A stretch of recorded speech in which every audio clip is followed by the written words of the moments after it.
Damn, that direct, huh? There's a lot to unpack here, but in this video, I'm only going to discuss the 5 most interesting and baffling things that were just dropped on us. If you want to watch my first time reaction, my live reaction, or the hour-long discussion and live analysis I did right after, you can watch the VOD on my channel, it's linked in the description. Drop a like if you enjoy, subscribe for more Fortune's Weave stuff, drop a comment, let's get into it. So, one of the first things that got a really big reaction out of me that I was like really surprised by was just the casual drop of Seteth being playable. It was speculated before because there was a guy in the first couple trailers that kind of looked like him, but I was like, it could be him or it could just kind of look like him. People tend to look similar sometimes. Some people wear that kind of jewelry. They don't even draw attention to his name, but I just show it on screen. I was like, yeah, that's Seteth is here. He's just here. And he's blonde now, except his eyebrows are still green. And he's led to like 5 more years of prequel-sequel discourse because Seteth is really, really old. If you played Three Houses and watched some of the somewhat hidden lore in it, then you would know just how old he is. So he could be really old compared to Three Houses, or really young, and you wouldn't really be able to tell Dragon's age differently. It's really funny though, and apparently he's playable because I see him like reclass at some point. They use him to show off the Wyvern Rider class. Really funny, really weird. I like Seteth. I like the voice actor. I think his name is Mark Whitten. He's a really fun character. He became quite a bit of a meme in the Three Houses community and discourse because, like, I have something to ask of you. So I'm happy to see him return. I hope not too much of Three Houses is retreaded, and this just turns out to be Three Houses number 2 in a lot of aspects. Like, I hope they're just not just doing it because he's popular, but because they actually have something interesting to do with him. But I mean, can't go wrong with Seteth for now. Second thing, on a more of a serious note, is of course Ashmel and the reveal of more details about him. Personally, I did a spit take when I saw them say the words. The true protagonist, the true hero of the story, is of course you, the Avatar. This is the story's true protagonist. You are given 2 choices.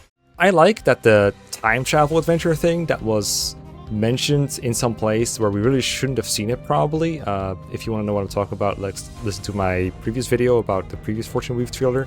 But there were basically some places where you could see that this was supposed to be a time travel adventure, which was not mentioned anywhere else. It wasn't in the trailers or anything. It was like in shop descriptions.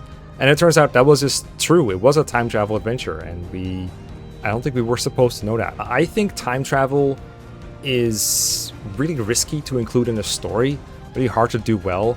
I always feel like if something goes wrong and the writers use time travel to rewind time to go back and fix it, I always find it a little bit lame. It kind of lowers the stakes in retrospect. But I do think that some Lucina style approach, where a bad future already happened and you travel back in time to try and fix it as like the starting premise of the story, is a lot more interesting. And that can lead to something that I would like a lot more. But time travel is definitely messy. And I'm also not a big fan of sidelining the 4 protagonists in any way, just for a self-insert character that looks like they're just another silent guy, put in a position of like power or authority over the others. Like, he's literally the savior of the world, the true hero, whatever. I think Fire Emblem doesn't need this. I think video games in general do not need this type of character to be interesting. It's really popular in Japan and even in the Western world. A lot of people do really like this type of character, so I understand why they do it from a marketing perspective. Personally, it is not up to my taste, and I know I'm not alone on this. This is pretty controversial, you could say. But, I mean, the design is pretty cool. Looks a lot better than what it did on the box art, at least. The glowing eyes are pretty neat. So, kind of mixed on that one. But there's a lot to Ashmel, and honestly, he deserves a video of his own. Okay, so we need to talk about how many things they can do outside of the traditional Fire Emblem gameplay where you're moving characters on a grid. The biggest surprise for me was the like turn-based RPG part with Dietrich, where it was like, oh, is this Fire Emblem or is this Final Fantasy? But there's so much more. You got like a world map going on. You got the class certification system for Three Houses. You got the eating with everyone. You got picking up treasure in like a dungeon that looks like it's from Echoes. You can like watch other people's matches. You can sweep the floors. There's just so much to do that is not what you think of when you think Fire Emblem. And Fire Emblem has always been innovating almost every iteration. Almost no game is the same as the previous one. And I mean, there's a couple that are similar, like the GBA series, but generally Fire Emblem is heavy on innovating. I think that's really cool. Generally, stuff is different every time you have a new game, so I'm not open to them trying new things. Usually they have a hard time getting a new mechanic or a new thing right the first time around, and then there will usually be a second game in a pair that improves upon it. This happens frequently in like Path of Radiance to Radiant Dawn, or from Awakening to Fates. The Awakening to Fates has a better balanced version of pair up, and I expect something similar might happen here, where, I don't know, that Final Fantasy mechanic might not be new, like the blessing thing, for example. Might not be the perfect, it might be horribly unbalanced, but at least they're trying something new, which I think is cool. I do not know how well balanced everything is going to be.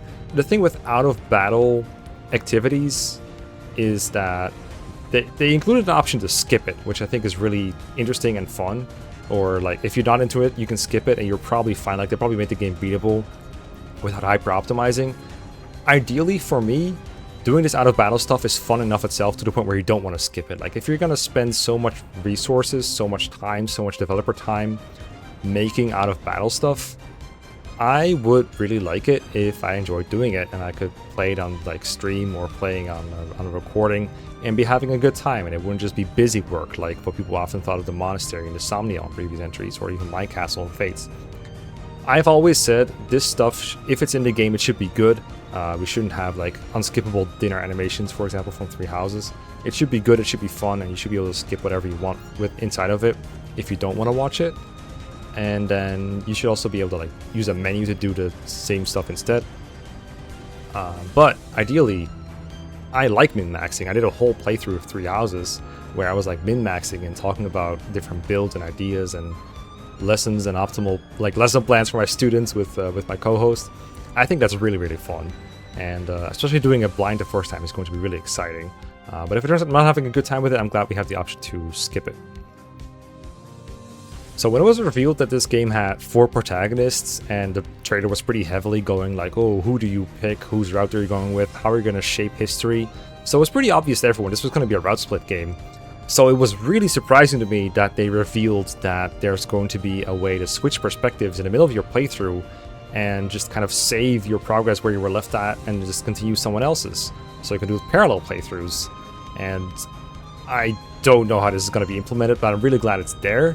I am just super curious. I'm going to try it out at least once. My plan right now is to play the perspective of the person I'm the most interesting, which for me is Leda right now.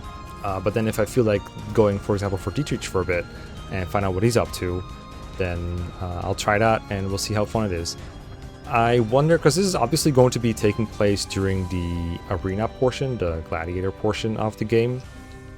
And I wonder if you would go back to the start of Dietrich's story and maybe have a massive like replay. Like, imagine if you're playing White Clouds on Dimitri for Three Houses, and then you were like, okay, this is interesting, but how about Edelgard? And you switch to Edelgard, and you were like chapter 7 with Dimitri, you go back to chapter 2 for Edelgard. You have to play all that over again with Edelgard. I really wonder how different their perspectives would be, and I wonder how repetitive it would be, and if you have to do like all the busy work, all the planning, all the training units. And also, a lot of playable units seem to be recruitable from multiple sides, from multiple teams. So would their levels carry over? Would you have a really overleveled unit early on that you trained in another route? Or would they not be auto-leveled? And in that case, what happens to the newer and older versions? Do they merge? Do you get the average level? Do you get the lower leveled one? Does the higher level one get preserved? It'd be kind of strange. And especially since the game is very customizable, it kind of sucks to maybe lose one of the versions you customized.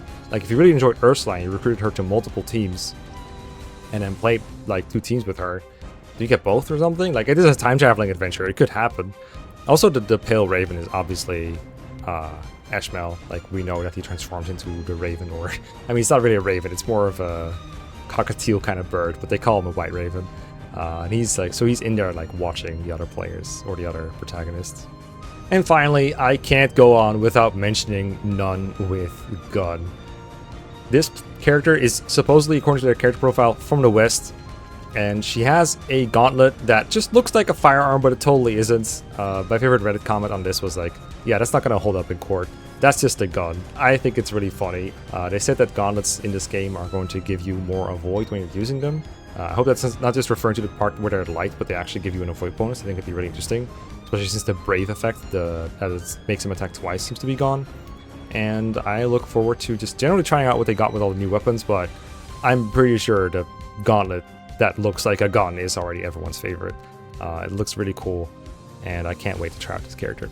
Alright, that's everything I got for today. Thank you for watching, hope you enjoyed, and I'll see you around. I plan to do some more videos on Fortune's Weave, and of course I'll be playing the game when it comes out, so I look forward to that. See you around!